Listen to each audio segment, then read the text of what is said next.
আসসালামু আলাইকুম রহমতুল্লাহি ওয়া বারাকাতুহু। আশা করি সবাই ভালো আছেন। আমরা যারা ফ্রিল্যান্সিংয়ের কাজ শিখি আমরা সকলেই জানি আমাদেরকে ইংরাজি শিখতে হবে। ইংরাজি যদি আমরা না শিখি তাহলে কিন্তু আমরা ক্লায়েন্টের সাথে কনভারসেশন করতে পারবো না। আর যদি ক্লায়েন্টের সাথে কনভারসেশনই না করতে পারি তাহলে কিন্তু ক্লায়েন্ট আমাদের কাজ দেবে না। ক্লায়েন্ট আমাদের পরে স্যাটিসফাইড বা সন্তুষ্ট হবে না আমাদের পরে, ঠিক আছে, সন্তুষ্ট থাকতে পারবে না। তো সেজন্য আমাদের অবশ্যই ইংরাজি শিখতে হবে। ইংরাজি শিখতে হলে আমাদের প্রথমে ভার্ব প্লিস মুখস্থ করতে হবে। আমি ক্লাস এইটে গ্রামার ধরে ভার্ব প্লিস মুখস্থ করার চেষ্টা করেছিলাম এবং অনেক বেশি বেশি প্র্যাকটিস করতাম। তো মনে করতাম যে বেশি প্র্যাকটিস করলে মনে থাকবে, কিন্তু দেখা যাচ্ছে যে মনে থাকতো, দেখা যাচ্ছে 2 মাস পর দেখা যাচ্ছে আবার অনেকগুলো ভুল হয়ে যেত। তো এরকম সমস্যা হতো। তো আজকের এই ভিডিওতে আমি আপনাদের সামনে ভার্ব লিস্টের প্রেজেন্ট ফর্ম, পাস্ট ফর্ম এবং পাস্ট পার্টিসিপাল ফর্ম কীভাবে মনে রাখা যায় এবং এই একটা ওয়ার্ড দিয়ে 12টা সেন্টেন্স কীভাবে তৈরি করা যায়, যেগুলো আমাদের ডেলি লাইফে অনেক ব্যবহার হয়। একটা ওয়ার্ড দিয়ে 12টা সেন্টেন্স, ঠিক আছে। তো আমি এই ভিডিওর প্লে লিস্টে অনেক ভিডিও হবে। আমি যা শিখছি, মূলত আমি কোনো টিচার নাই, আমি যা শিখছি ওইগুলো আপনাদের সামনে খুব সহজে তুলে ধরার চেষ্টা করব।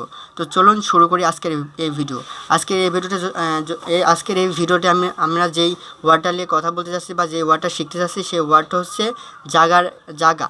আর জাগার ইংরাজি ওয়ার্ড হচ্ছে ওয়াক। তো WAKE, ওয়াক মানে কি? জাগা। তাহলে আমরা এখন সেন্টেন্স তৈরি করা শুরু করে দিই। আই ওয়াক, আমি জাগি। আই ডু নট ওয়াক, আমি জাগি না। ডু আই ওয়াক, আমি কি জাগি? ডু নট আই ওয়াক, আমি কি জাগি না। ডু আই ওয়াক, আমি কি জাগি? ডু নট আই ওয়াক, আমি কি জাগি না। এবার হচ্ছে আমরা পাস্টে চলে যাই। প্রেজেন্ট হলো পাস্টে, অতীতে চলে যাই। যদি আমরা বলি যে আমি জেগেছিলাম, আই ওক, ভার্বের পাস্ট ফর্ম আই ওক, আমি জেগেছিলাম। তারপরে যদি বলি যে আমি জেগেছিলাম না, আই ডিড নট ওয়াক, মানে আই ডিড নট ওয়াক। যখন আমরা পাস্টের ডিড ব্যবহার করবো, যখন পাস্টে বলবো যে আমরা করেছিলাম না, তখন আমাদের ডিড ব্যবহার করতে হবে। যখন ডিড ব্যবহার হবে তখন কিন্তু আমাদের ভার্বের প্রেজেন্ট ফর্ম ব্যবহার হবে, ঠিক আছে।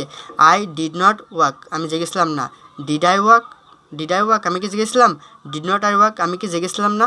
এবার যে কাজগুলো আমরা জাস্ট করেছি, আই হ্যাভ ওয়াকেন, আমি যখন আমরা জাস্ট করেছি যে সেন্টেন্সগুলো বলতে যাবো তখন আমাদের কিন্তু হ্যাবের সাথে এটা হচ্ছে প্রেজেন্ট পারফেক্ট টেন্স ব্যবহার করা হবে। যদিও টেন্সের ভিতরে যদি আপনি নাও যেতে চান তার সমস্যা নেই, আপনি জাস্ট মুখস্থ করেন, দেখবেন আপনার কাছে একবারে পানির নাগাল ক্লিয়ার হয়ে যাবে। যদি বলি যে আমি এখন উঠেছি, তাহলে আই হ্যাভ ওয়াকেন, আমি উঠেছি। আই হ্যাভ নট ওয়াকেন, আমি উঠেছি না, আমি উঠিনি, এরকম হয়, আমি উঠিনি, এরকম, ঠিক আছে। আর যদি বলেন যে আমি কি উঠেছি, হ্যাভ আই ওয়াকেন, আমি কি উঠেছি, এটা হচ্ছে প্রশ্ন, হ্যাভ আই ওয়াকেন। আর তারপরে যদি বলি যে আমি কি উঠিনি, হ্যাভ নট আই ওয়াকেন, আমি কি উঠিনি। জাস্ট মুখস্থ করতে থাকেন। এই ফর্মেটে এই 12টা সেন্টেন্স আমরা অনেক ব্যবহার করি। যদিও দেখা যাচ্ছে যে এই 12টা সেন্টেন্স আমরা অনেক ব্যবহার করি, দেখা যাচ্ছে এই ওয়ার্ডটা নিয়ে অনেকগুলো সেন্টেন্সের ফুল অর্থবোধক হবে না, কিন্তু তারপরে মুখস্থ করেন দেখবেন যে এই স্ট্রাকচার এই 12টা এভাবে যদি মুখস্থ করেন দেখবেন যে অন্য ওয়ার্ড ঠিকই এখানে 12টা অর্থবোধক হয়ে যাচ্ছে। তো জাস্ট মুখস্থ করতে থাকেন। আর এই ভিডিওগুলো যদি ভালো লাগে আপনার, তাহলে অবশ্যই ভিডিওগুলো কন্টিনিউ দেখতে থাকুন। আর যদি মনে করেন যে আমার এই ভিডিওগুলো কোনো দরকার নেই, ভালো লাগছে না, ইন্টারেস্ট লাগছে না, আপনার যদি ভিডিও ভালো লাগে তাহলে আপনি নিজের ভিতর থেকে ভালো লাগতে হবে, তাহলে আপনি ইংরাজি শিখতে পারবেন।